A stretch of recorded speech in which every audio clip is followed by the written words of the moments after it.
Press Play, the Real Resilience Podcast. Hello again, it's another Press Play episode, number 21 in fact, and part 2 of a conversation with Rob Brinkworth. Now in the last episode we talked about his collection of Revox A77 and B77 machines, and we kind of carried on talking about the other recorders in his collection, so I thought it would be a shame not to let you hear it. One of the models we spoke about was the successor to the B77 and Studer's attempt to bridge the gap between their consumer Revox badged products and the professional Studer lineup. And that is of course the Revox PR99. We'll be discussing this model in more detail in our next webinar, and Rob will be joining me on the 9th of April at 1500 GMT. We'll cover the 3 marks that the PR99 was produced in and the much modified versions by UK company ASC. Now remember, this ASC is the UK company and not to be confused with the German company ASC GmbH, who produce some fine machines such as the AS6000. A reel-to-reel easily on par to the B77, and I would recommend one if one came up for sale near you. I've made a change of event providers for the webinars. I'm now using cademy.co.uk. That's cademy.co.uk. cademy.co.uk. Go to their site and type Revox PR99 into the Find a Course search box on the front page and it will come up. Click on the link to book and I thank you for that in advance.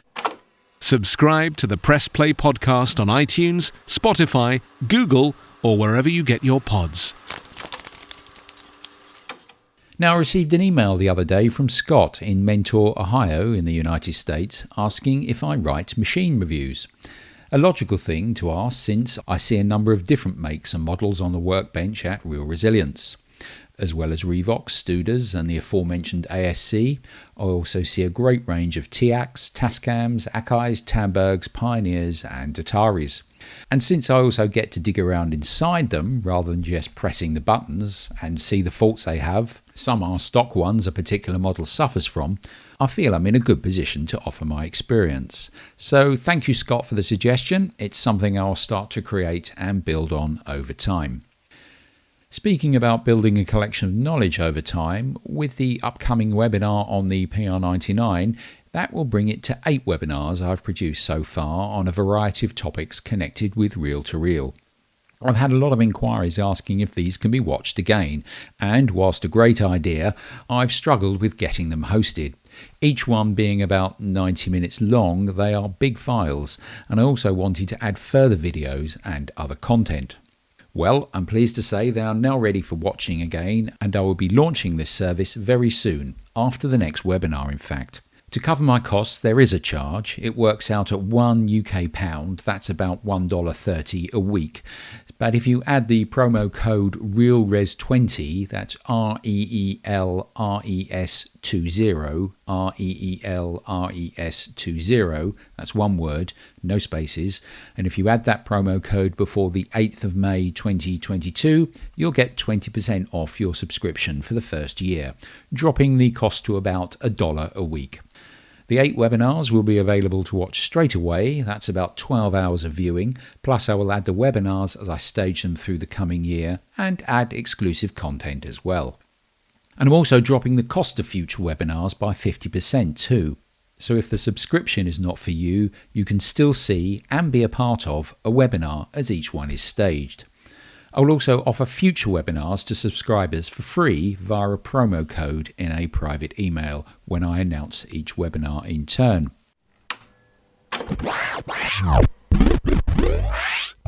Press Further webinars, watch them again and recorder reviews. Lots to look forward to as 2022 progresses.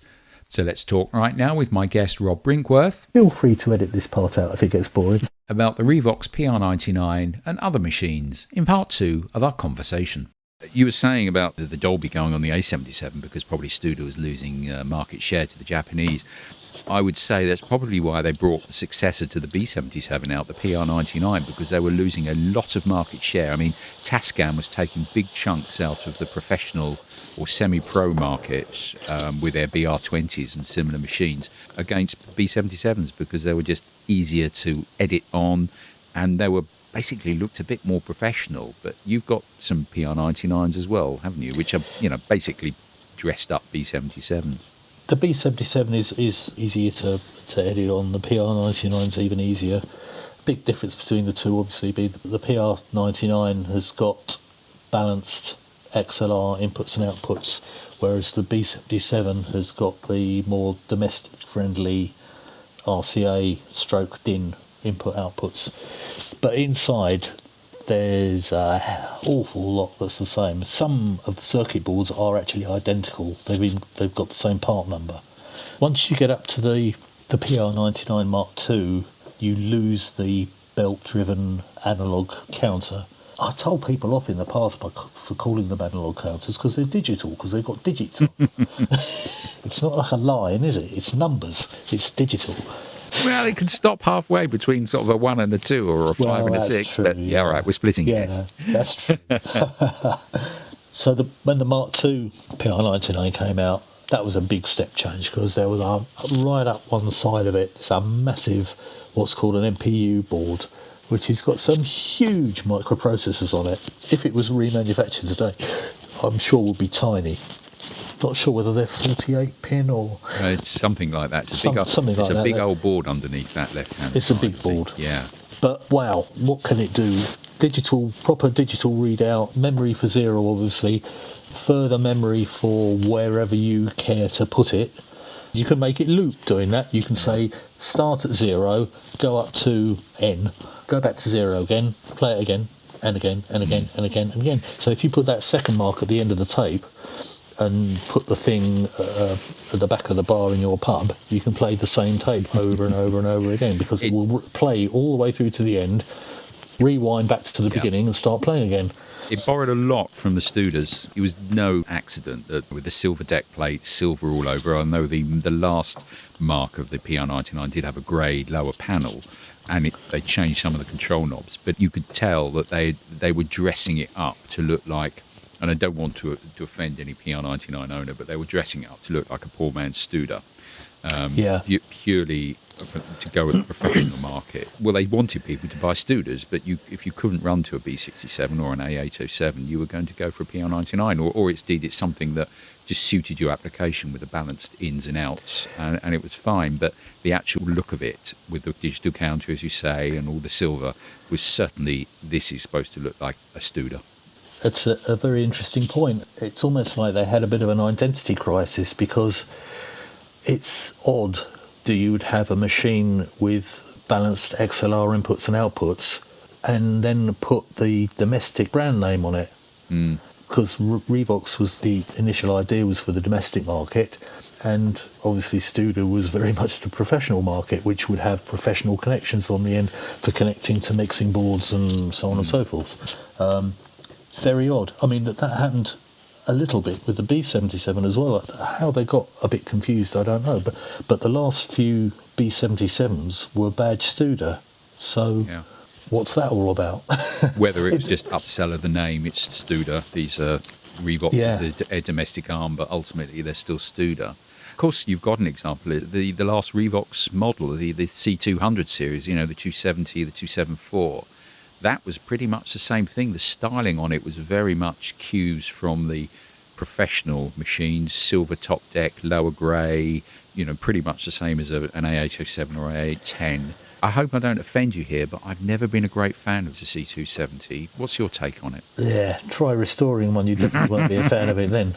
They're much tougher to work on. They're a bit tougher than PR99s.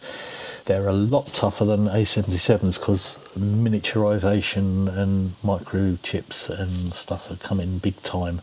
They can be a real pain to work on. The circuit boards, now again I stand to be corrected on the exact figures, but the copper traces on the circuit boards are something like 10 microns, whereas previously they were 25 microns. So use a conventional soldering iron and your wobbly hand at your peril. because they are so easy to damage. You just see that copper track curling back. Yes. Yeah. Oh, no. Yeah. You see, that was a saving for them, because although all that etching came off, they probably recovered the copper and it went back again. It was all savings. Yeah. That's why they did it with the A700. That although it's a lower number than the A810, the board count on it is significantly reduced, and it was a later machine. And they did the same with the C270, didn't they? That the board count was lower, and it takes a lot of styling cues off their last machine, which is the A827, which has got, the VU meters are exactly the same, and those kind of things. You're actually getting on a lower end machine, you're actually getting higher end products, but it's all a case of saving money. The 27, big multi-track machine, they did it in 2-track as well, but it was the last professional machine they did. Significant cost savings against the machines that came before it. That's why I feel that the 270 fell into that camp, really, of it was a victim of cost savings. Yeah. The one I've got is the C274, which is the 4-channel, 4-track version. So the C270 was the, most people's bread and butter, the 2-channel machine, switchable speeds inside via dip switches. It had high and low on the outside, but on the inside, on the dip switches, you could configure it to what high and low actually means. Do I want 3 3/4 and 15, or 7.5 and 15, or 3 3/4 and 7.5? So they were quite good from that point of view. But the 274 was the same machine, but instead of having 2 analog VU meters, it had 4 arrays of LED indicators. And the C278 was the 8-track version, using twice as wide tape, 1/2-inch tape, and 8 channels, and obviously 8 vertical LED displays. A bit like, if you've never seen one before, but you have seen some of the Fostex models, a bit like the LED displays on the Fostex. That is what it was going up against, because again, they were losing market share to the Japanese, the Tascams and the Fostex. Yeah, absolutely. And that was pretty much the last hurrah. That was it after that. There was a plan to build a replacement series, for which I've only ever seen an artist's impression drawing of. But I don't know if you're aware of things like the Revox B251 amplifier, that kind of range, which was kind of, again, sort of like a thin silver section on top and a dark grey at the bottom, but with quite big, chunky, square push buttons, which were sort of pressure sensitive. Well, there was a deck that went with that series, but it only ever made it onto the drawing board, as far as I know. I'm not aware that any prototypes are ever made. Certainly no production models were ever made. That sounds to me like sort of styling cues from the B77, really, then, because all of their later amps and the cassette decks, the A and B710s, that all had that flip-down aluminium top panel. Even the tuner had a flip-down sort of, or an aluminium top panel, much as the B77 has. And then those transport keys on a 710 cassette deck are exactly the same as the B77.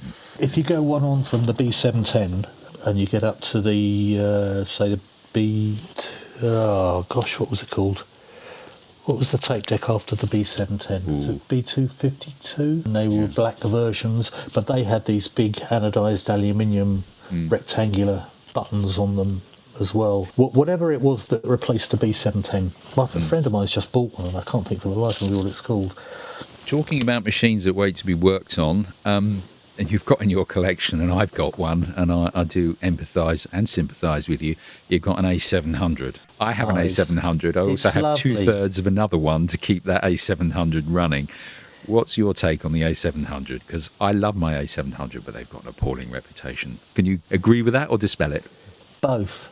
It's gorgeous. It's gorgeous. They are lovely machines. Yeah. It was, when they were new, they were more than double the price of a B77. They're based on, now, I might have got this the wrong way. They're either based on the Studer B67 or the Studer B67 is based on the A700. I can't remember which one came first. They take cues and parts. For instance, the aluminium button surround is exactly the same on the two machines. It's exactly the same. A lot of the insides are exactly the same. The big difference is if you take a Studer B67 apart and you, for example, take one of the bridge rectifiers out, it will be 1 or 2 grades voltage and current capacity higher than exactly the same one in the A700. So the A700 was although it was a very expensive machine, the Studer was obviously out of reach of any reasonable domestic customer. So probably 3 or 4 times the price again. But if you got the Studer B67, you had much chunkier transistors, so they used, I think, BC760s instead of BC141 Yeah, there were 760s transistors, for example. They did exactly the same thing, but they were capable of handling twice the amps. Of course, and all the audio cards, of course, it's in a little kind of box thing that's about 4 inches square and about 4.5 inches deep, and that is all of the amp cards. And they use the horrible skeleton pots that you find on B77. Yes.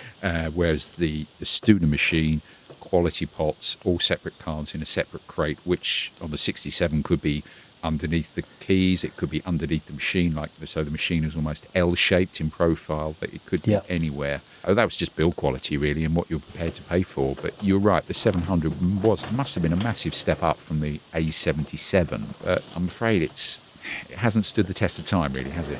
Yeah, its problem is much the same as its predecessors, in as much as the components they used, I'm thinking particularly of capacitors now, were the top of the line at the time. They were among the best that you could get.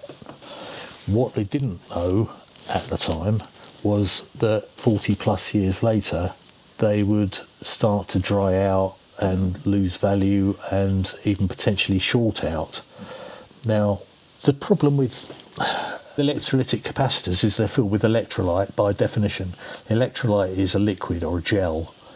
And there's no such thing in the universe as a perfect seal, and over time they will all dry out. There is no way they can't. It's a fact of nature.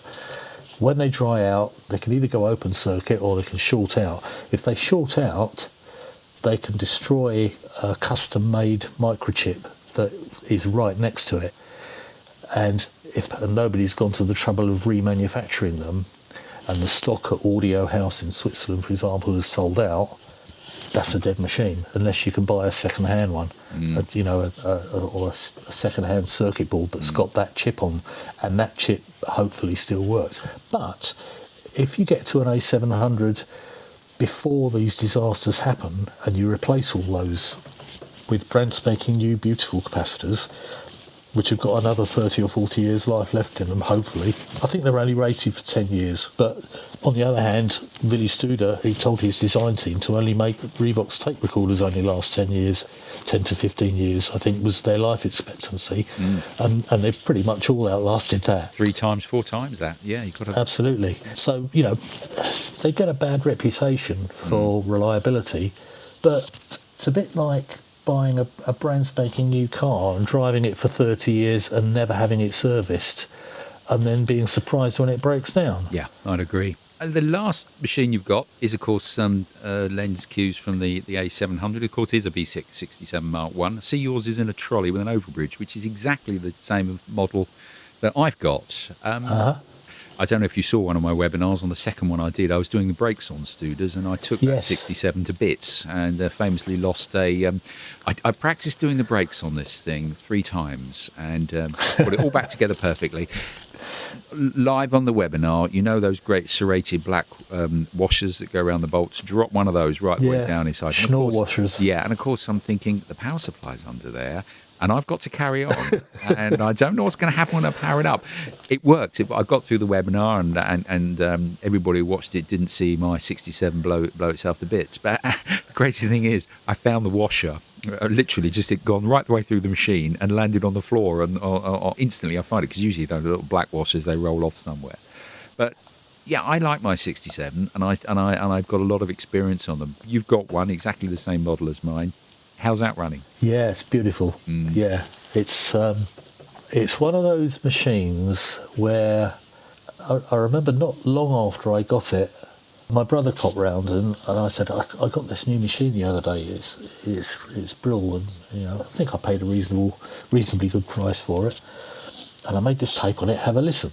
And the look on his face, he just couldn't believe what he was hearing. And he's heard some of my other stuff. The A77s and the B77. Oh yes, that's good. That sounds really good. Yeah, well done. Yeah, that sounds great. But his face just dropped when he heard this thing. You wouldn't have thought it would be possible to make a bit of a step change up from those really, really, really good machines. They were a fantastic step change. Yeah, I mean, they kind of led on from the 62s, the B62s, and they were completely... And the A80s, I suppose. I mean, they were a lesser A80, but they were still lovely machines. And they were a cash cow as well. They must have made thousands of those machines. And in all different models and marks and mono and stereo and, does this, does that, high speed, low speed, really flexible, versatile. Absolutely, yeah. Mine's a bit unusual in as much as it's a high speed one. So it's 7.5, 15 and 30. Oh, right. Mine's the 3 3/4 to 15. Oh, right. Yeah. Apparently they're very rare. There's somebody of note in the various Facebook groups. I can't think who it was now. Somebody who you'd trust to know about these things said that he thought there was probably less than a dozen of them made. Wow, you've got some finds with your first off the production line A77 and a rare 30 it's B67. Yeah, I'm a lucky boy. Incidentally, yours is in the trolley, mine's in a trolley. Has it got a back panel on it? No, that's it. When I bought mine, and this is advice I give to everybody: do let your head rule your heart when you're buying a tape machine, because you can be fixated on I want a PR99 or I want an Akai or whatever, and you look at this machine and go, oh yeah, okay. I obviously give these a good old once over. We do the usual things, check the heads, what's it like with some tape and that kind of thing. And this machine was in really good nick, and the trolley was good, and you could tell there were no scratches on it, hadn't been no razor blade cuts on the machine, hadn't been edited on. Got the machine home, started taking it to bits and realised there's no back panel on there. Like, why didn't I check that the bits were missing underneath? And then I read that if they're in the big trolleys, which are the same size as the A80s going, those big trolleys with the side pieces to pack them out, never had back panels on them. And that's why I asked about yours, whether it was the same thing. I gather it was a design feature. They did not have back panels. Well, I didn't know that, and that's good to know, because I was kind of thinking mine had gone missing at some point. So did I, but... Yeah. Good to know that that's not the case. On the smaller trolleys, they certainly did have back panels, because I have a story about 67 in my days of BBC local radio. For our international listeners, the BBC, as well as having national radio stations, has a chain of 37, I think it is, local radio stations broadcasting to counties. And I worked at Radio Cambridgeshire in famous city of Cambridge, and we had in the late 1980s B67 machines before we got Studer A807s. And these B67s were upright in trolleys. All the amps were underneath, as I said, kind of like in an L shape, so they were directly below the keys, and that's where all the audio amps and control amps were. But of course, all the journalists will be editing on these machines, cutting tape for all the news stories, and the machines would sometimes pack up, and we'd have to fix them. And I took the front panel; it had a fold-down panels on the front, so you could get to the amps. And all the razor blades started falling out of it. And I swept 87 razor blades out of this machine. They were lying in all the amps. They were lying under the back panel. On these machines that had the back panel, they were in there, in the capstan motor, in the spool motor. They were everywhere. And this machine, amazingly, carried on working for 87 razor blades. I was literally using a dustpan and brush to sweep all of them out with all the tape, confetti, and all the other muck. Got this machine sorted out. It went back into service. It didn't blow up and smoke with all these razor blades inside it. But 87 blades out of this machine. Amazing. They are fantastic machines. Yeah, absolutely. Well, Rob, it's been wonderful talking to you, and I thank you very much for giving us an overview of your collection of Revox and Studer machines. How many? I'm just having a quick tot up here. 1, 2, 4, 5, 7. What's that? 12, 13, 14. You must have about 15 machines. Is that right? Yeah. I might have missed out 1 or 2. I bought a batch of 6 from a friend of mine down the road recently. Mark Gardner, I don't know if you've... I know Mark, yes, and if you've seen Mark, he turns up on the Facebook groups, and I know I bought some A77 bits off him recently, some capstan posts from a machine that I needed replacing. Oh, you got... he's quite a good mate of mine. He only lives 5 minutes away from me. Right. So I'm round his house all the time buying bits and pieces and stuff for restorations. But he cleaned out a company that used to go out and do outside broadcast kind of recordings. Oh, right. And he bought 6 machines off of them, and he asked me if I would be interested in buying one of them. Is this another 877? Yeah, various. Yeah. In the end, I said, well, can I have all 6 of them? So he brought them round in his van. That was 4 high-speed A77s, normal speed B77 Mark II, and a normal speed PR99 Mark II. There's quite a little enclave of Revox knowledge down in South London. That's always worth knowing. Yeah, absolutely. So, I think I'm up to possibly just the wrong side of 20 now. So I can't really move in my allotted space anymore. So I'm going to have to think about some reasonable means of moving some of them on, some of the ones I finished. It becomes addictive. Collecting these machines becomes addictive. Yeah, well, when you see them come up and you think... Yeah. There was one that I managed to turn down yesterday, which was a high-speed Mark III A77. But the guy selling it obviously didn't know it was a high-speed one, and I think it went for, it was less than £200 it sold for. Wow. And it was only in Orpington in Kent as well, which is half an hour away from me. But I resisted the temptation to bid for it because I thought, I've actually got nowhere to...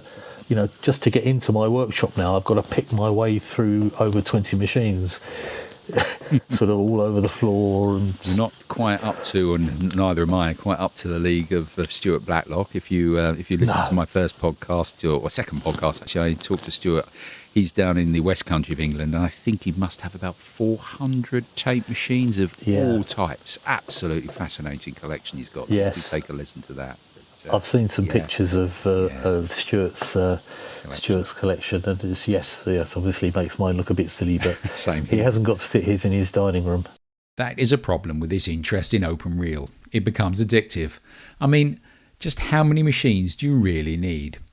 One more than you have at the moment is my answer. Find the Press Play podcast on SoundCloud and our YouTube channel. Just search for Real Resilience. That concludes my conversation with Rob, but don't forget he'll be back with me offering his considerable experience on the Revox PR99 in our next webinar on Saturday, April the 9th, 2022 at 1500 GMT. If you want to make sure you get the time right, I suggest you go into a local time checker in your area. There's many available on the web, just to make sure that you join us at 3 o'clock, 1500 GMT on Saturday afternoon. Tickets for that webinar are available from cademy.co.uk. That's cademy.co.uk. Type Revox PR99 into the Find a Course search box on their front page and it will come up. Changing event providers has meant a drop in booking fees too, and come the launch of the Watch Again service, I'm dropping the cost of future webinars by 50%, and they'll be free to subscribers of the Watch Again service. There'll be other news to pass on about Real Resilience in the next podcast, about increasing the service offering to you in a number of ways. Find Real Resilience on the web at realresilience.co.uk and on our Facebook page, Real Resilience. That's it for Press Play episode 21. I thank you for your time in listening to this podcast from Real Resilience, the open reel experience specialists.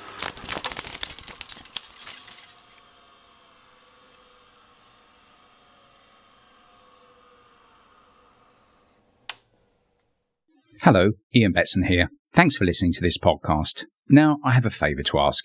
If you're listening via Spotify, please follow this episode and the previous ones and share them too. Same if you get your pods via iTunes, please share away. In fact, please do the same wherever you get your pods. It's the law of the jungle out there, and what you do will make a difference. Thanks in advance. Until the next time, keep it real.